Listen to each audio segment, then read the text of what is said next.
So we got Moratorium live at Zepp Tokyo from BAND-MAID. So once again, it's been a little while since I've heard BAND-MAID, several months at least. I've been invited to do a couple BAND-MAID streams, like just for BAND-MAID. I'll probably do one of those eventually, I don't know when, where I'll just listen to BAND-MAID songs, because I think that would be a fun time. But yeah, let's get to it.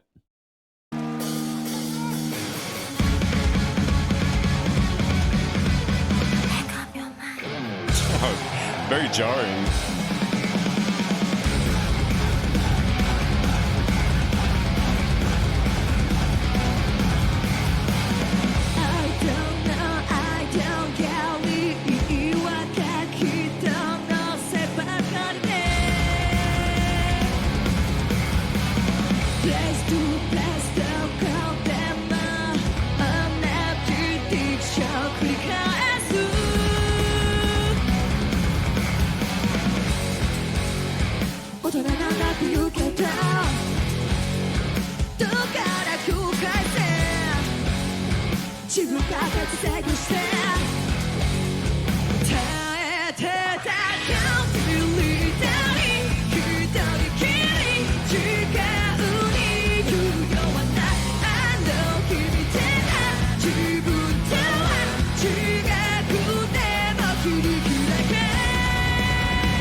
Okay, let me pause it really quick. There's already been a lot that's happened within this short amount of time.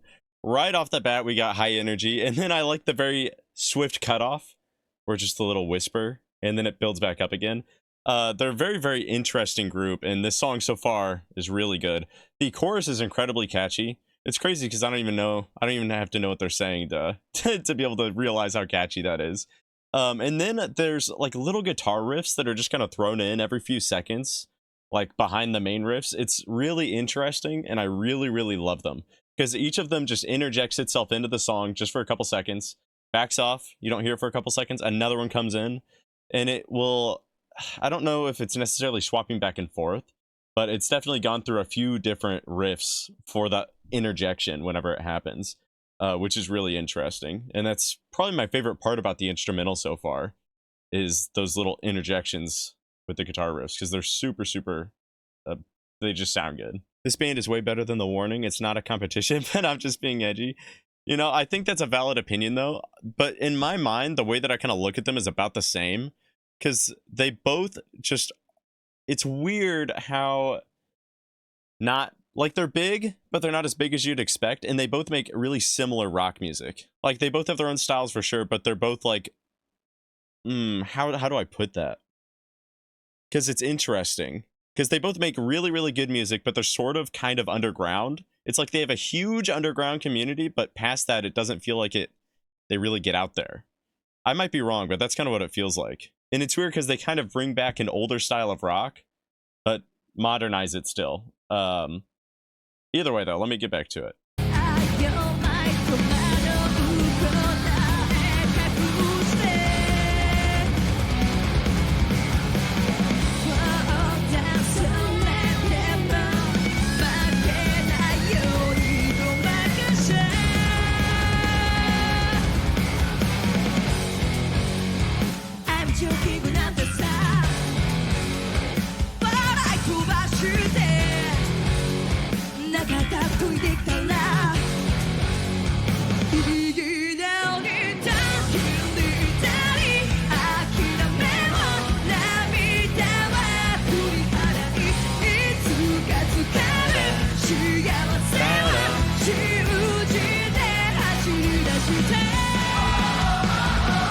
Oh, sick.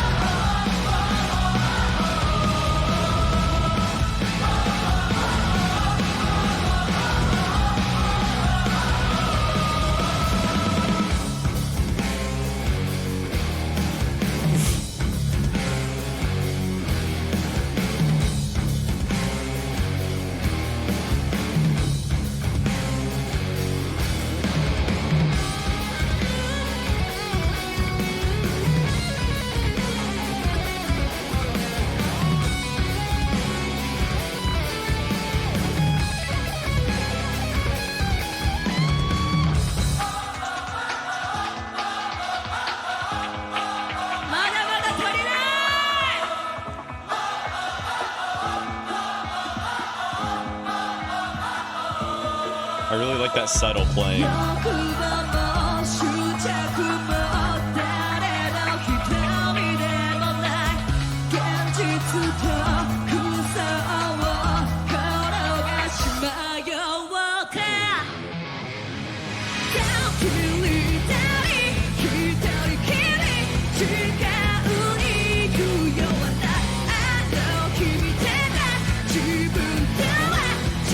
That's so unbelievably catchy.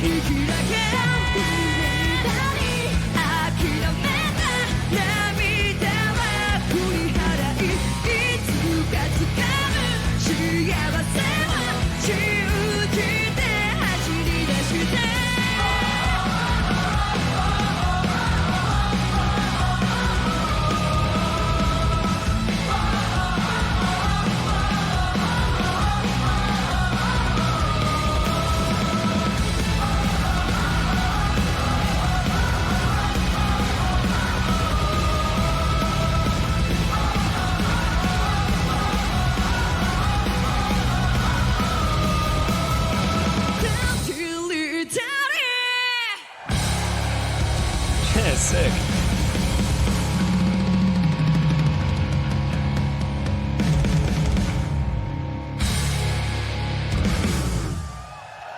No, yeah, that was good. One thing, I gotta say this before I completely forget. It's like they have mics specifically directed at the crowd for like a recording of this song in particular. Because the crowd's like, whoa, oh, oh, oh, like the woes and all that. It feels like it comes through really, really, really well. Like, it's not just coming from the artist mics. It definitely feels like they have mics specifically directed at the crowd for this song. Which ends up working out really, really well when you record this and post it on YouTube for later. That's like, it sounds really good that way. But that guitar solo right around here, and like how the song completely switches to a more grungy vibe, that part is really, really cool. And it almost feels like after that point, even once it gets to the next chorus, everything just feels slightly more grungy. I don't know if that's done on purpose or maybe that's selective hearing on my end. But it feels like the bass is a lot more prominent in the second half, and that gives it a lot more of a grungy sound. I'm gonna go back to that really quick, because I feel like I'm forgetting something.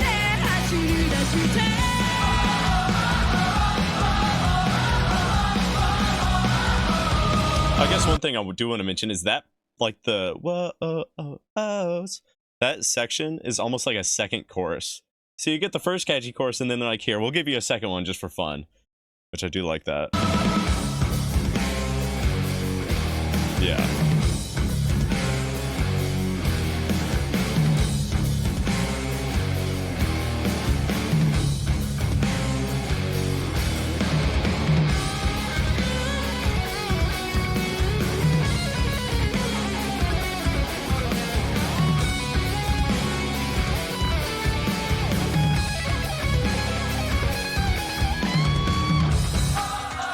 Okay, I was gonna pause it in the middle of that and just say it, but at that point I'm like, man, I just gotta hear this again.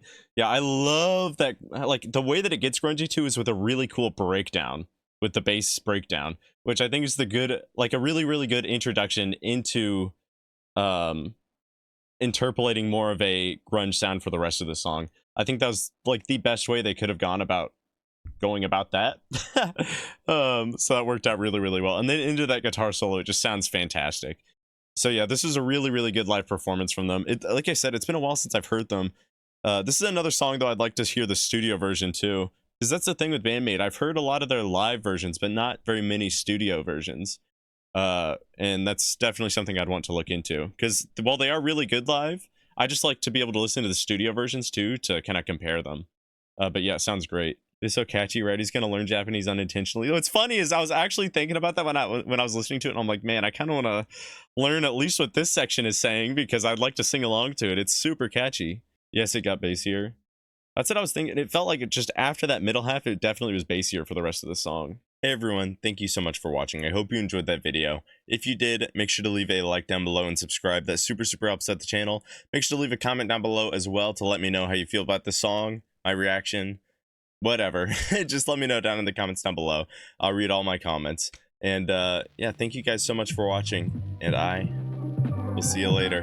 Bye-bye.